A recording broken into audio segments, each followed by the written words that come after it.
What's up, Knicks fans? Four and counting here. Do you know what this is? I hope you know what this is. This is a basketball.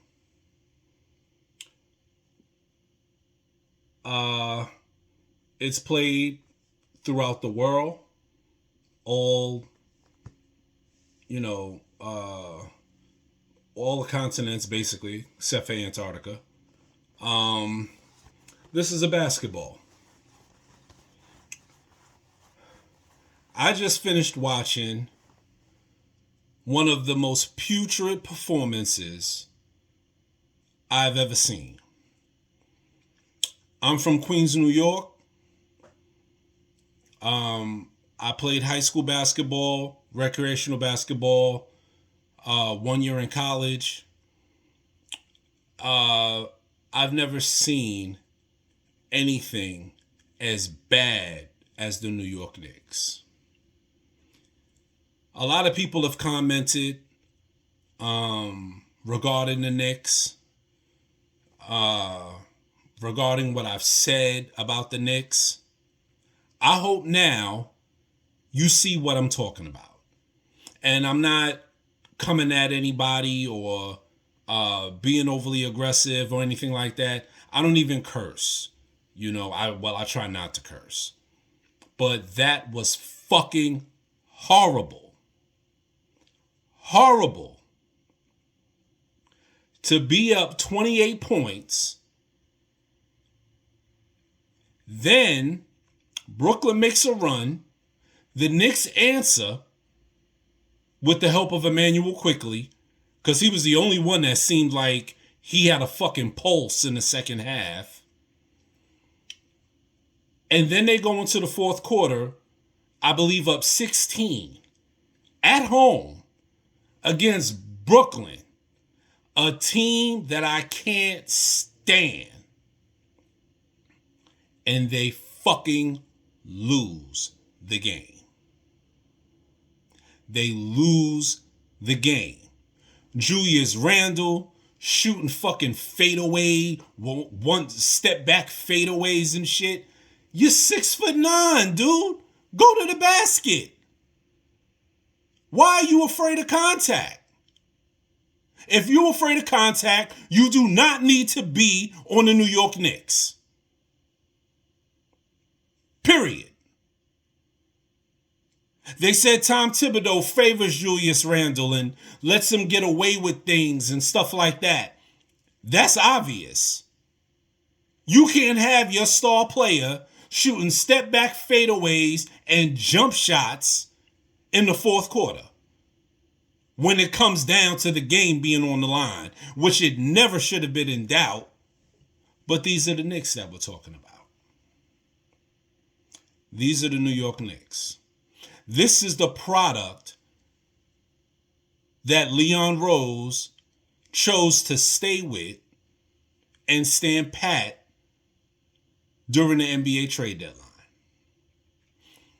Everybody thought the Knicks were going to make some type of trade. Whether it was for stars, whether it was for role players, everyone felt the Knicks were going to do something. They did nothing. And I'm sitting here in my bedroom watching a disaster. A disaster. I've had people comment to me and ask me, well, the Knicks have a lot of young talent. Do you think it's time for them to start playing the young talent? Hell fucking yeah. The season's over. Hell yeah. We need to start playing the young talent. When you have a 28-point lead and lose, yeah, it's time. And this ain't the first time. I didn't say nothing when they lost to Portland. I didn't say when they let Josh Giddey score 30 points and lose to the Oklahoma City Thunder. Seriously? The OKC Thunder? I mean, yes, these are professional athletes. But the OKC Thunder, mind you, without Shea Gilgeous-Alexander, who didn't play in that game. And the Knicks still found a way to lose. This one hurts. This one really, really hurts. And I just had to come out and say something because of how painful this hurt. This really hurt, y'all. I said it once and I'll say it again. They say that Miles McBride is tearing it up in the G League. Luka Samancic is tearing it up. Play him. Play him. You know, you're holding on to Mitchell Robinson. He can't stay out of foul trouble. As much of an intimidator, he is on the defensive end. He cannot stay out of foul trouble. What's the purpose? What's the purpose? If you're not available, how are you helping your team?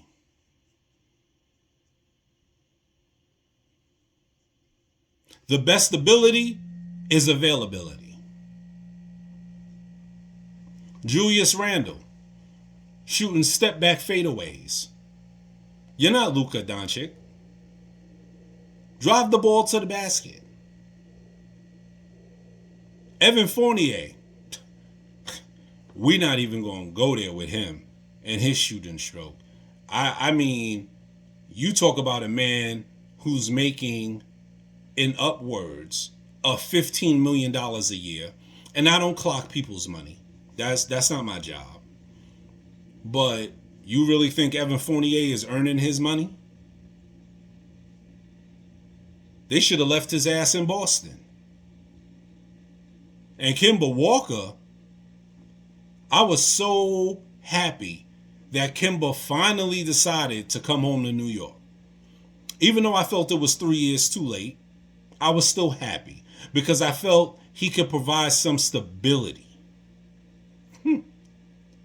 I don't even think Kemba Walker played in the fourth quarter. Should have left his ass in Boston too. Well, in OKC because he had the buyout. This is ridiculous. This is ridiculous.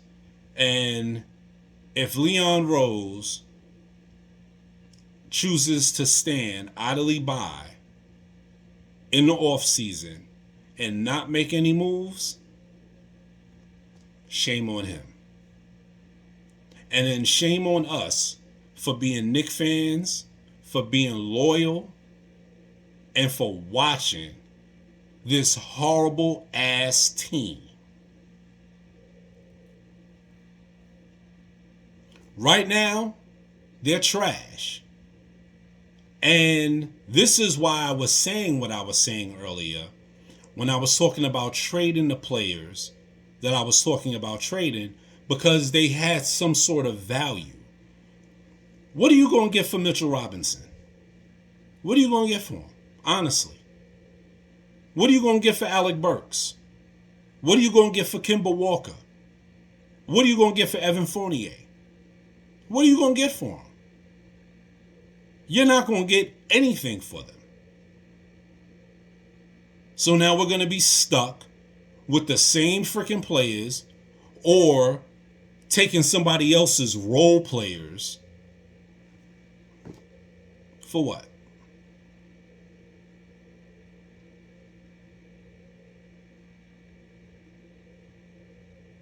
For what? You traded Kevin Knox and the first round pick for Cam Reddish. You telling me with his potential and the way he's been playing, he's been a little streaky lately, but He basically got a good runner. He's got a pretty solid 3-point shot. And Julius Randle and a draft pick, you couldn't pry Big Cat from the Minnesota Timberwolves?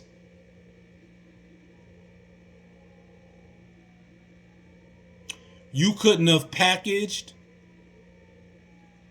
Evan Fournier and Kemba Walker for, let's say, a DeJounte Murray? Maybe throwing the draft pick there as well. Donovan Mitchell, I'm not worried about because when he's a free agent, he's leaving Utah. So don't make no trades for him. That way, you free up minutes for Cam Reddish. You can bring up Luka Simonek, and you can also bring up Miles McBride. And you can start playing these young players. The Julius Randle project is over. It's over, y'all. Sad to say, but it's over. I said it before. I'll say it again. Julius Randle, at best, in my opinion, Julius Randle is a number 3. A dominant number 3. Poor man's number 2. Definitely not a number 1. And the Knicks are playing him like he's a number 1. I think the number 1 on that team clearly is R.J. Barrett, if you want to be technical.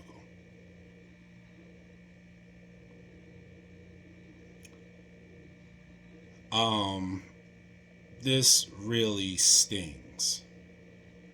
Last game before the All-Star break, and you lay an egg like this.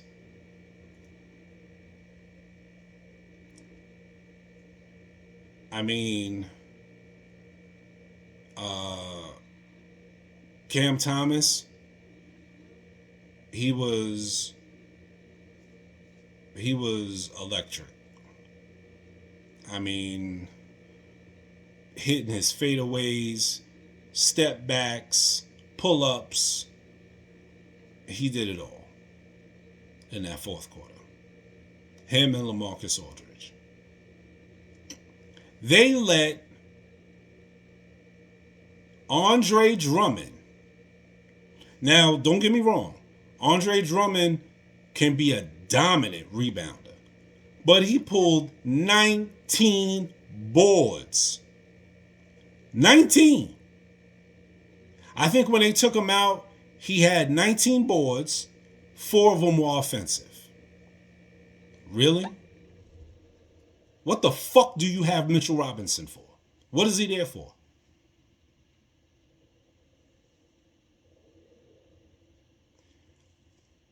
This was flat out horrible. This was flat out horrible. I was a big proponent to hiring Tom Thibodeau. I felt that just like Minnesota, he ran his course with screaming and stuff like that, not coaching, if you will. I don't know why, for the sake of me, I don't know why Mark Jackson is doing the broadcast on New York Knicks games. Mark Jackson, who was the old Golden State Warrior head coach before Steve Kerr got there and Golden State was busting ass. And the Knicks just, we'll go after Tom Thibodeau.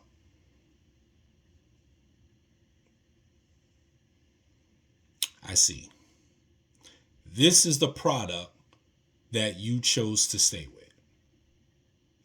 What was your reasoning behind this, Leon Rose? I have no freaking idea. No freaking idea. But to stay with this unit will be a slap in the face to every Knicks fan that goes to the game, that watches the game, and cares about the New York Knicks. I'm ashamed to wear my Willis Reed jersey. Ashamed. But I'm like you. I'm a diehard Knicks fan. Love him or hate him. Ride or die. And I guess this is what I have to go through. You as well. This was completely and utterly disgusting. They couldn't buy a shot.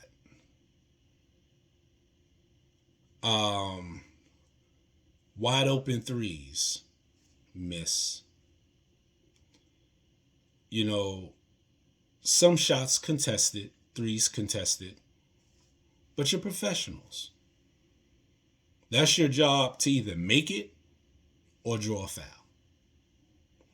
Miss. I saw Evan Fournier in the fourth quarter shoot a three. It was an air ball. At home. Really? This was the same Evan Fournier that came out before the trading deadline and said, we don't need to make any moves. We're just fine.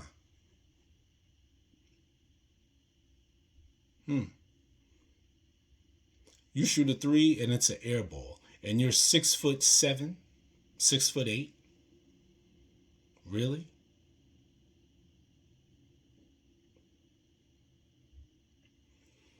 We need to make some serious changes.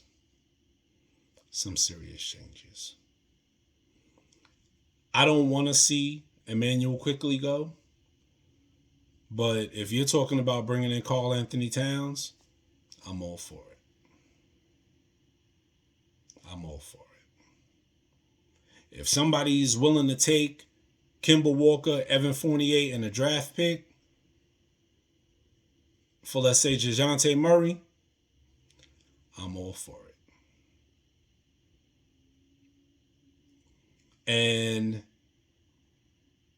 if you're talking about who I think the Knicks are looking at, I think they're still looking at Miles Turner.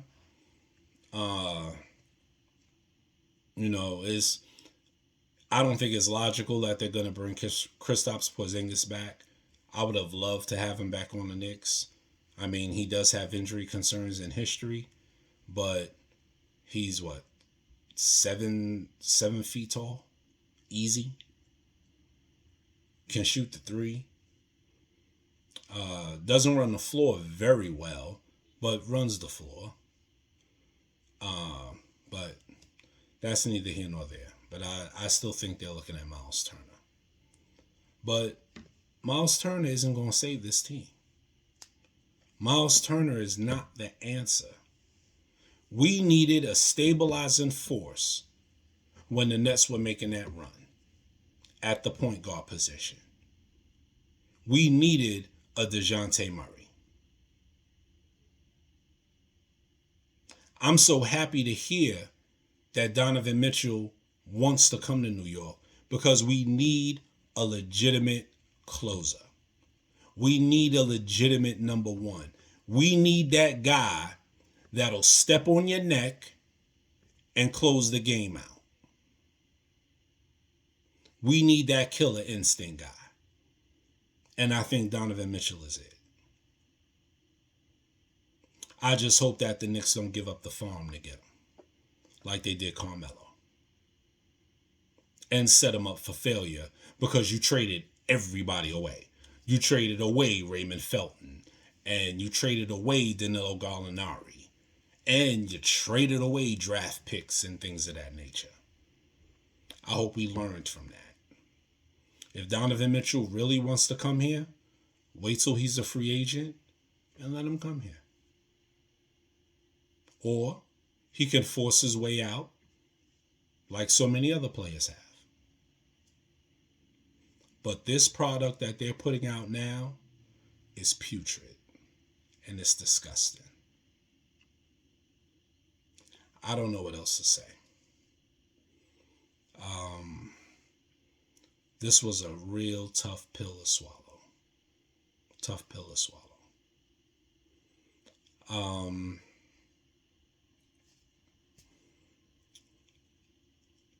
I say we make those trades and then we see where we stand. You know, we'll have our version of a big three. Big Cat, DeJounte Murray, Donovan Mitchell.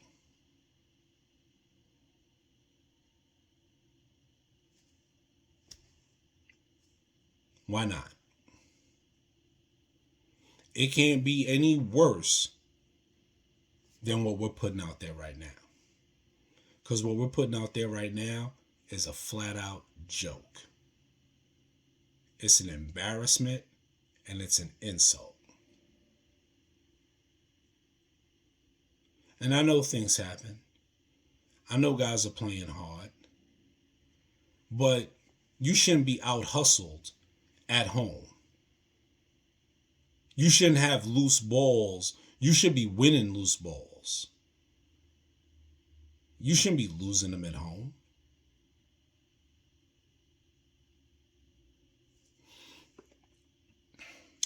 So, let me know what you think. Like I said, I believe Donovan Mitchell can't do nothing until next season. But maybe that's something that, he can force his way out of Utah for the beginning of next season instead of the trading deadline of next season, which will be next February. But right now, this off season, you got to trade Julius Randle. You got to trade Kemba Walker.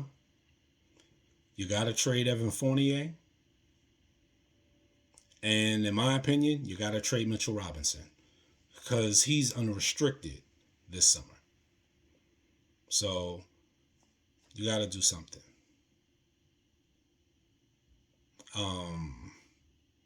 This was really, really bad. Really bad. And it sucks. It sucks.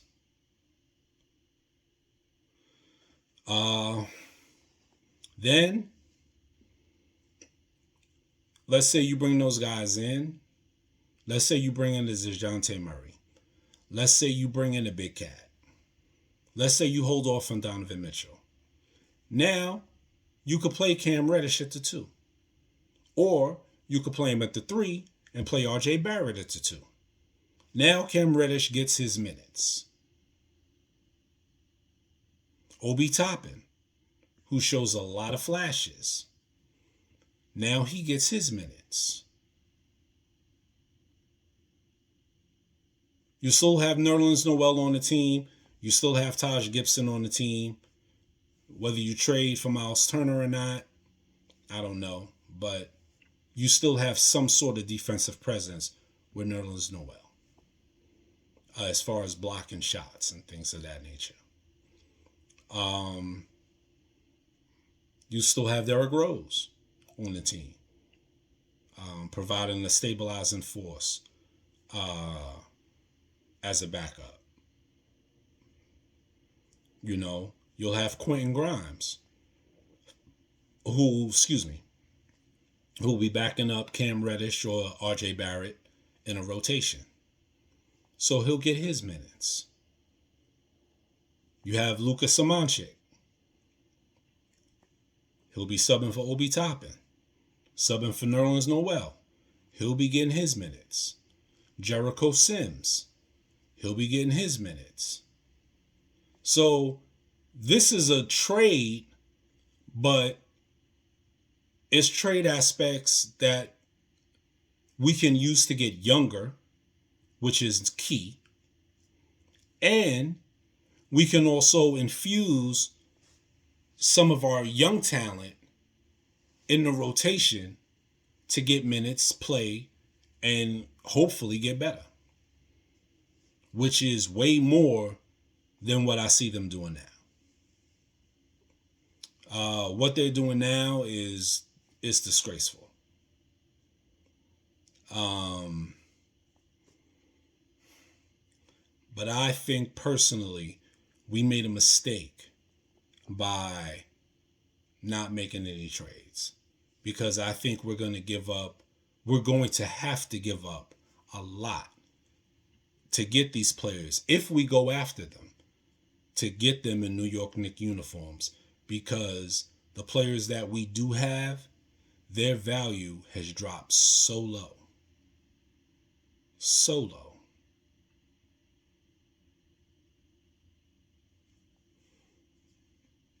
I mean, we lost to the Portland Trailblazers. No Damian Lillard. We lost to the Oklahoma City Thunder. No Shai Gilgeous-Alexander. These are the star players on those opposing teams that didn't even play. And we lost. How they found a way to beat Golden State, I don't know. We played the Lakers also on that West Coast trip and lost. Had a lead on them and lost. Is it the coaching? Is it the players? Is it a combination of both?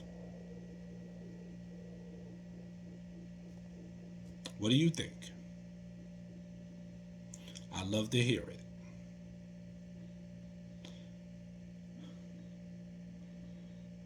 I'm going to go drink me some water because I try not to drink, but if I was a drinker, I would definitely be having a beer or two because this was really bad.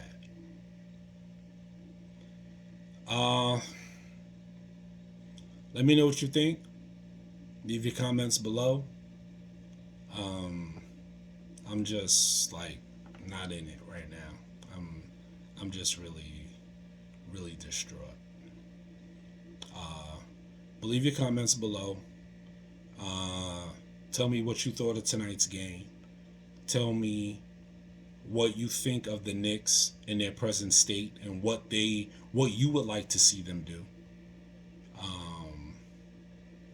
And I'll hit you back and we go from there. All right. Peace out.